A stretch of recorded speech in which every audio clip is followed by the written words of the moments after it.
I'm back reading the third chapter of Sideways Stories from Wayside School. This one is about Joe. Joe had curly hair, but he didn't know how much hair he had. He couldn't count that high. In fact, he couldn't count at all. When all the other children went to recess, Mrs. Jules told Joe to wait inside. "Joe," she said, "how much hair do you have?" Joe shrugged his shoulders. "A lot," he answered. "But how much, Joe?" asked Mrs. Jules. "Enough to cover my head," Joe answered. "Joe, you are going to have to learn how to count," said Mrs. Jules. "But Mrs. Jules, I already know how to count," said Joe. "Let me go to recess." "First count to 10, said Mrs. Jules. Joe counted to 10. 6, 8, 12, 1, 5, 2, 7, 11, 3, 10. "No, Joe, that is wrong," said Mrs. Jules. "No, it isn't," said Joe. "I counted until I got to 10. "No, but you are wrong," said Mrs. Jules. "I'll prove it to you." She put 5 pencils on the desk. "How many pencils do we have here, Joe?" Joe counted the pencils. 4, 6, 1, 9, 5. "There are 5 pencils, Mrs. Jules." "That's wrong," said Mrs. Jules. "How many pencils are there?" asked Joe. 5, said Mrs. Jules. "That's what I said," said Joe. "May I go to recess now?" "No," said Mrs. Jules. You've got the right answer, but you counted the wrong way. You were just lucky." She set 8 potatoes on his desk. "How many potatoes, Joe?" Joe counted the potatoes. 7, 5, 3, 1, 2, 4, 6, 8. "There are 8 potatoes, Mrs. Jules." "No, there are 8, said Mrs. Jules. "But that's what I said Joe. "May I go to recess now?" "No, you got the right answer, but you counted the wrong way again. She put 3 books on his desk. "Count the books, Joe." Joe counted the books. 1,000, 1,000,000, 3.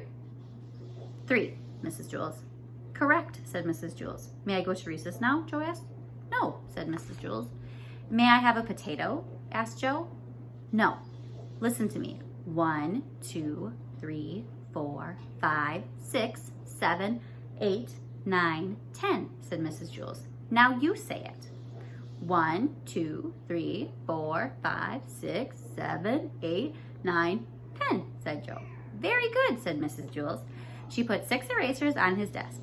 "Now count the erasers, Joe, just the way I showed you." Joe counted the erasers. 1, 2, 3, 4, 5, 6, 7, 8, 9, 10. "There are 10, Mrs. Jules." "No," said Mrs. Jules. "Didn't I count right?" asked Joe. "Yes, you counted right, but you got the wrong answer," said Mrs. Jules. "This doesn't make any sense," said Joe. "When I count the wrong way, I get the right answer. When I count the right way, I get the wrong answer." Mrs. Jules hit her head against the wall 5 times. "How many times did I hit my head against the wall?" she asked. 1, 2, 3, 4, 5, 6, 7, 8, 9, 10. "You hit your head against the wall 10 times, said Joe. "No," said Mrs. Jules.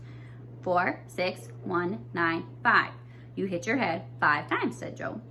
Mrs. Jules shook her head and said, "No," and said, "Yes, that is right." The bell rang and all of the children came back from recess.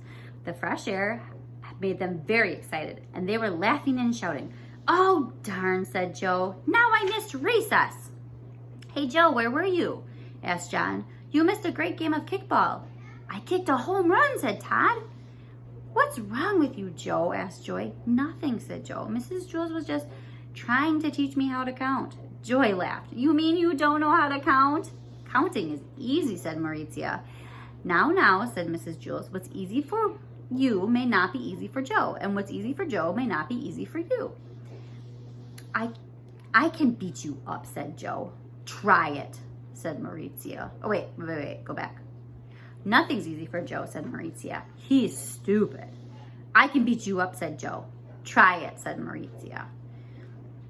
"That will be enough of that," said Mrs. Jules. She wrote Maurizia's name on the blackboard under the word discipline. Joe put his head on the desk between the 8 potatoes and 6 erasers. "Don't feel bad, Joe," said Mrs. Jules. I don't get it," said Joe. "I never learned how to count. I'll never learn how to count." Sure you will, Joe, said Mrs. Jules. One day it will just come to you. You'll wake up one morning and suddenly be able to count. Joe asked, if all I have to do is wake up, what am I going to school for? School just speeds things up, said Mrs. Jules. Without school, it might take another 70 years before you wake up and are able to count. By that time, I may have no hair left on the top of my head to count, said Joe. Exactly, said Mrs. Jules. That is why you go to school. When Joe woke up the next day, he knew how to count. He had 55,006 hairs on his head. They were all curly.